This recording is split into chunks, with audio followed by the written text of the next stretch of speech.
ఒక్క second hold ఉండండి. ప్రేమ్ గాంధీ గారు, స్వామి, అంటే అసెంబ్లీని చూస్తుంటే ఈవెన్ పార్లమెంట్లో కూడా అక్కడ కాంగ్రెస్ పార్టీ ఏ విధంగా పోరాడుతోంది, బీజేపీ ఏ విధంగా మాట్లాడుతోంది అనేది కూడా ప్రజలు చూస్తున్నారు. ఇది నేను పార్టీలను విమర్శించడం అన్నటువంటి ఒక పాయింట్లో మాట్లాడడం కాదు, సభలు ఉన్నది దేనికి అన్నటువంటి ఒక పాయింట్. అలాగే మీరు చర్చించవచ్చు, తప్పులేదు, ప్రజా సమస్యల మీద చర్చించవచ్చు. ప్రజలకు ఈ సమస్య ఉంది, దీని మీద మనం చర్చించి రిజల్యూషన్ తీసుకోవాలి. ఇందులో తప్పు జరిగింది అంటే తప్పు జరిగిందండి, ఇది మార్చుకోవాలి. ఇందుకు మిమ్మల్ని ఎన్నుకుని పెట్టింది అధికార ప్రతిపక్షాల కింద. కానీ ఈరోజు చూస్తే స్పీకర్ గారు మాకు ఇది చర్చకు అవకాశం ఇస్తారా లేదా, దీని మీదే చర్చించాలి అంటూ బీఆర్ఎస్ వాళ్ళు చేసినటువంటి ప్రయత్నం, అలాగే జరిగినటువంటి అక్కడ ఆయన మీద అవమానకరంగా పేపర్లు చింపి పోడియం దగ్గరికి వెళ్ళి స్పీకర్ గారి మీద వేయడం, అంటే ఏం చెప్దాం అనుకుంటున్నారు ప్రజలకి, రాజకీయ నాయకులు సభల్లో ఉండి? ముందుగా బీఆర్కే న్యూస్ ప్రేక్షకులకు, అలాగే వివిధ పార్టీల నుంచి నాయకులకు, విశ్లేషకులకు అందరికీ నమస్కారం. స్వామి శరణమయ్యప్ప. అయితే ఇక్కడ మనము ఏది ఏమున్నా సభా మర్యాదని కాపాడాల్సినటువంటి అవసరం ప్రతిపక్షంలో ఉన్నటువంటి నాయకులకు అవసరం. అక్కడ పార్లమెంట్ లో కూడా రాహుల్ గాంధీ గారి చర్యని తీవ్రంగా ఖండిస్తున్నాం. ఆయన వయసుని కోల్పోయి, స్పృహను కోల్పోయి, ఆలోచన విధానాన్ని కోల్పోయి అట్లా ప్రవర్తించడం సమంజసమైనటువంటి పని కాదు. ప్రపంచవ్యాప్తంగా గుర్తింపు ఉన్నటువంటి కాంగ్రెస్ పార్టీలో ఉన్నటువంటి నాయకుడు రాహుల్ గాంధీ అలాంటి చేయడం చాలా తప్పు. దాన్ని ఆయన సవరించుకోవాల్సిన అవసరం ఉంది. ఇక మన రాష్ట్రానికి వచ్చే వరకు ఉన్నటువంటి పరిస్థితులు, మన రాష్ట్రంలో ఇప్పుడు ఉన్నటువంటి బీఆర్ఎస్ పార్టీ అంటే గతంలో వాళ్ళు 10 సంవత్సరాలు అధికారంలో ఉన్నప్పుడు వారు చేసినటువంటి విషయం, వాళ్ళు నడిపించినటువంటి సభా సమావేశాలు అవన్నీ కూడా మనం చూసుకుంటూ వచ్చినాము. ఎప్పుడైతే వీళ్ళు తెలంగాణ ఉద్యమంలో విధానాలను ఎప్పుడైతే ఫాలో అయ్యారో అదే విధానాన్ని ఇప్పుడు మళ్ళా ఫాలో అయ్యేటువంటి విధానం చేస్తారో అది సమంజసమైనటువంటి పని కాదు. ప్రజల సమస్యల మీద మాట్లాడిపోయి ఆడ బలబలాలు చూపించుకొని ఇష్టానుసారంగా ఒకరిని అవమానించి సభాపతినే అవమానిస్తున్నట్టు చేయడం సమంజసం కాదు. రౌడీజం చేసినట్టు చేస్తా ఉన్నారు. రోడ్డు మీద మనం చేసేటువంటి చర్యలన్నీ అక్కడ చేస్తా ఉన్నారు. వీళ్ళు ప్రజాప్రతినిధులు, ప్రజలు చూస్తున్నారంటే కనీస ఇంగిత జ్ఞానం లేకుండా పోతుంది. ఆ రోజుల్లో జరిగే విషయాలు బయటకు వచ్చే పరిస్థితులు లేకుండే, కానీ ఈ రోజు క్షణాల్లో మా లోపల జరిగిన సమావేశాలకు సంబంధించిన విజువల్స్ అన్ని బయటకు వస్తా ఉన్నాయి. ప్రజలు ఏం మాట్లాడుకుంటారు, రేపు భవిష్యత్ తరానికి ఏం మెసేజ్ ఇవ్వాలనుకుంటున్నాం. ఒకవేళ నాయకులుగా ఎదగాలంటే ఖచ్చితంగా మనం రౌడీజం చేస్తేనే లీడర్గా ఎదగలుగుతాం, లేకపోతే లేదనేటువంటి వాతావరణాన్ని సృష్టించేటువంటి ప్రయత్నం బీఆర్ఎస్ చేస్తా ఉంది. మొన్న కౌశిక్ రెడ్డి విషయం అట్లనే ఉంది. ఇప్పుడు ఇంకో విషయం చెప్పాలనుకుంటే, కేటీఆర్, హరీష్ రావు బాగా అనుభవం ఉన్నటువంటి నాయకులు. అలా కొత్తగా గెలిచిన వాళ్ళు ఎవరు కాదు కదా. సభా మర్యాదలు తెలుసు, సభకు ఉన్నటువంటి విలువలు తెలుసు. అవన్నీ విలువలు కోల్పోయి మొత్తం ఇది చేయడం సమంజసం కాదు. దాన్ని మేము తీవ్రంగా ఖండిస్తున్నాం. అలాగే ఇప్పుడు కేటీఆర్ విషయంలో మాట్లాడాలనుకుంటే, గతంలో కేటీఆర్ గారు చెప్పారు, ఆయన్నే మాట్లాడాడు, నిజంగా కూడా నాకు తప్పు ఉంటే అరెస్ట్ చేయండి, నేను సిద్ధంగా ఉన్నా, నేను జైలుకి వెళ్తా, యోగా చేస్తా, నేను సిద్ధంగా ఉన్నా, మళ్ళీ వచ్చి నేను పాదయాత్ర చేస్తా, ప్రజా సమస్యల మీద ఉంటాను. సంతోషించడం దాని తప్పులేదు. మళ్ళా వెంటనే నువ్వు కోర్టుకు పోవాల్సినటువంటి అవసరం ఏముంది? ఏ తప్పు చేయనప్పుడు కోర్టుకు ఎందుకు పోయినావు? కోర్టు నుంచి నువ్వు సమయం ఎందుకు తీసుకుంటున్నావు? కోర్టుకు పోవాల్సినటువంటి అవసరం ఏముంది? ఇక్కడ జరిగినటువంటి విషయం ఏంటంటే, ఈ కార్ రేస్ లో జరిగినటువంటి పూర్తి 50 కోట్ల రూపాయల ఉన్నటువంటి స్కామ్ లో అది జరిగినటువంటి పూర్తి వివరాలు ఏంటంటే, వారు మాట్లాడుకుంటున్నప్పుడు ఒక అంశం చెప్పారు. వాళ్ళే చెప్పారు, మేము మాట్లాడినది కాదు. అధికారికంగా జరిగినటువంటి అరవింద్ కుమార్ గారి స్టేట్మెంట్ లో, ఎవరైతే ప్రిన్సిపల్ సెక్రటరీ ఉన్నారో ఆయన స్టేట్మెంట్ లో, ఆయన ఇచ్చినటువంటి వాంగ్మూలంలో ఆయన ఇచ్చిన దాంట్లో ఒకటే చెప్పారు, ఎవరైతే స్పాన్సర్స్ వెనక్కి వెళ్ళినప్పుడు హెచ్ఎండిఏ డబ్బులు కట్టాల్సి వచ్చింది, హెచ్ఎండిఏ కట్టింది అంటుంది. అరే అంటే మీరు చేస్తున్నటువంటి విధానానికి ఎక్కడ కూడా లేదు కదా.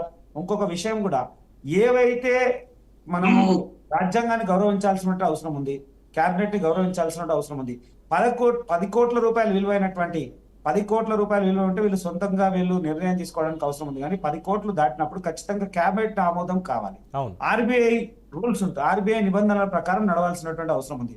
ఆర్బీఐ నిబంధనలను తొంగులు దొక్కుతారు, క్యాబినెట్ వివరాలు ఉండవు. ఎప్పుడైతే క్యాబినెట్ ఉన్నప్పుడు క్యాబినెట్ అందరూ ఆమోదించవచ్చు, ఆమోదించకపోవచ్చు. క్యాబినెట్ లో నోట్ రాసే అవకాశం ఉంటుంది.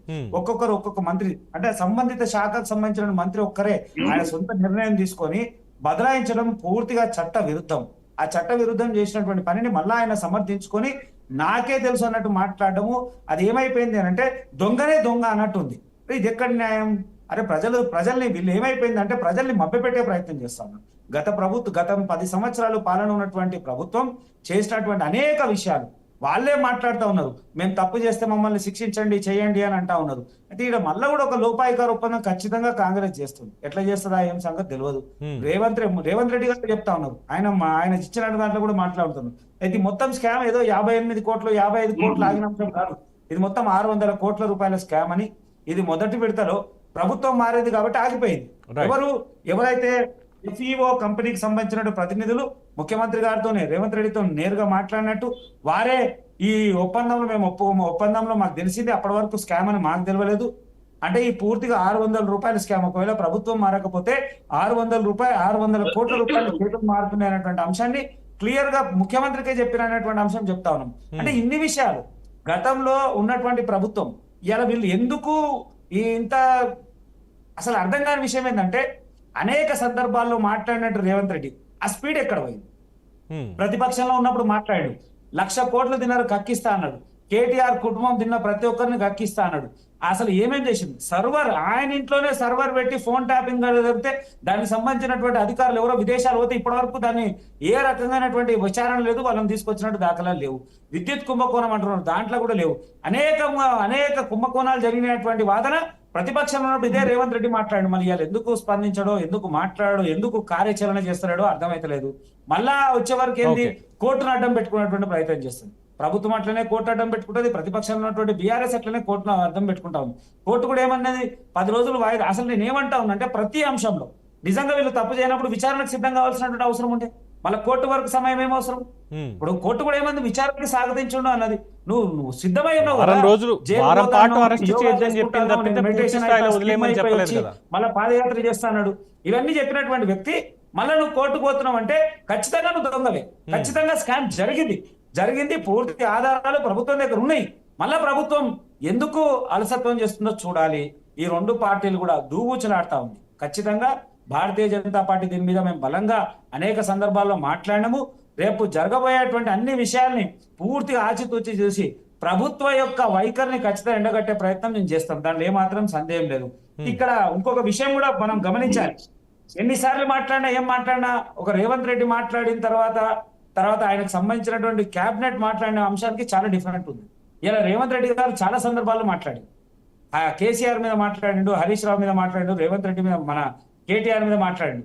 కానీ కార్యాచరణకు రాగానే మళ్ళా అది వెనకడిగేస్తా ఉంది. మళ్ళీ ఈ విషయంలో అట్లనే వెనకడిగేస్తుందో చూడాలి. ఎందుకంటే హైడ్రా విషయంలో ఎప్పుడైతే డ్రోన్ వెగులేషన్ అని రేవంత్ రెడ్డిని అరెస్ట్ చేసినటువంటి ప్రభుత్వం అదే ఫామ్ హౌస్ ని ఈయన కూలుస్తాడనే ప్రయత్నం చూడగా చాలా వెనకడిగేసింది ప్రభుత్వం. మళ్ళా హైడ్రా విషయంలో తిరుపతి రెడ్డి వాళ్ళ సొంత తమ్ముడు ఇన్వాల్వ్మెంట్ తమ్ముడిది ఉందనగానే మళ్ళా వెనకడిగేసింది. అంటే ప్రతి అంశంలో లగచర్ల విషయంలో కూడా కేటీఆర్ హస్తం ఉందనేటువంటి వాదన వీళ్ళ మంత్రివర్గము లేదా రేవంత్ రెడ్డి స్వయాన మాట్లాడినట్టు దాఖలు ఉన్నాయి. మా దాని మీద కూడా స్పందించారు. అంటే కానీ మాట్లాడుతున్నారు కానీ చేతల్లో లేరు. ఈ రెండు పార్టీలు ఒకరినొకరిని బ్యాలెన్సింగ్ చేసుకొని పోతున్నారని మనకు అర్థమైతా ఉంది క్లియర్ గా. ఈ డైలాగ్ ఒకటి కామన్ అయిపోయింది స్వామి. ఎందుకంటే బీఆర్ఎస్ వాళ్ళని అడిగితే కాంగ్రెస్ బీజేపీ కలిసి చేస్తున్నాయని వాళ్ళు అంటారు. కాంగ్రెస్ని అడిగితే ఇంకేముంది, అదిగో పైనుంచి అరెస్ట్ కాకుండా బీజేపీ బీఆర్ఎస్ని కొమ్ము కాస్తోంది అని వాళ్ళు అంటారు. ఇక మీ దగ్గరకు వస్తేనేమో కాదు మీ దగ్గరకు వస్తేనేమో కాంగ్రెస్ పార్టీ బీఆర్ఎస్ దొందే వాళ్ళ తెలంగాణ ఉపయోగం ఏం లేదు, ఇద్దరు కొమ్ము కాసుకుంటూ పని చేసుకుంటున్నారని మీరు అంటారు. ఇప్పుడు సామాన్య ప్రజలు ఏమనుకోవాలి? సాక్ష్యం మాట్లాడుతున్నాం, అదే కళ్ళ ముందు కనిపిస్తున్న ఈ స్టేట్మెంట్లు ప్రతి పార్టీ వాళ్ళు చెప్పేది ట్రయాంగిల్ లవ్ స్టోరీ అనేది మా కళ్ళ ముందు కూడా కనిపిస్తున్నాయి. మేమేం నమ్మాలి? అంటే ముగ్గురు ఒకటే అని అనుకోవచ్చా మేము? ఎవరికి కావాల్సినప్పుడు వాళ్ళకి కాదు ఎవరికి కావాల్సినప్పుడు వాళ్ళకి అనుగుణంగా చక్కగా అటు బీఆర్ఎస్ బీజేపీ కాంగ్రెస్ మూడు కలిసి మరీ పనిచేస్తున్నాయి తెలంగాణ కోసం. అందులో కేసులు కానివ్వండి, పాలసీలు కానివ్వండి, ఏదైనా వాళ్ళు ఇష్టం వచ్చినట్టు చేసుకుంటున్నారని ప్రజలు అనుకోవాలా? అలాంటిది ఏం లేదు. భారతీయ జనతా పార్టీ నిర్మమాటంగా చేసినటువంటి దాఖలాలు ఉన్నాయి. ఎన్నోసార్లు మాట్లాడారు వాషింగ్ పౌడర్ బీజేపీ అదైతారని. అట్లేం లేదు కదా. ముఖ్యమంత్రి స్థాయి ఉన్నటువంటి నాయకులు కూడా జైల్లో ఊసలు లెక్క పెట్టినట్టు దాఖలాలు చాలా చూసినాం మనము. అదేం లేదు. ఇలా కవిత అరెస్ట్ అయిన తర్వాత కూడా కవితని మద్యం కేసులో అరెస్ట్ చేసినప్పుడు అనేక సందర్భాల్లో మాట్లాడారు. రాంగన మాట్లాడు అరవింద్ కేజ్రీవాల్ కూడా అరెస్ట్ చేసినాం. అది చట్టపరమైనటువంటి బెయిలే తప్ప ఏ మాత్రం లోపాయికార ఒప్పందం అసలు జరగలేదు. లోపాయికార ఒప్పందం జరిగి ఉంటే ఇలా ఈ రాష్ట్రంలో ఉన్నటువంటి పరిస్థితులన్నీ వేరే ఉంటుండే. లోపాయికారి ఒప్పందం భారతీయ జనతా పార్టీ ఎట్టి పరిస్థితుల్లో చేయదు. భారతీయ జనతా పార్టీ ప్రజల సంక్షేమం ఆలోచించేటువంటి పార్టీ తప్ప ఇలా ఇంకెక్కడ కూడా ఇచ్చేసేటువంటి దాఖలాలు లేవు.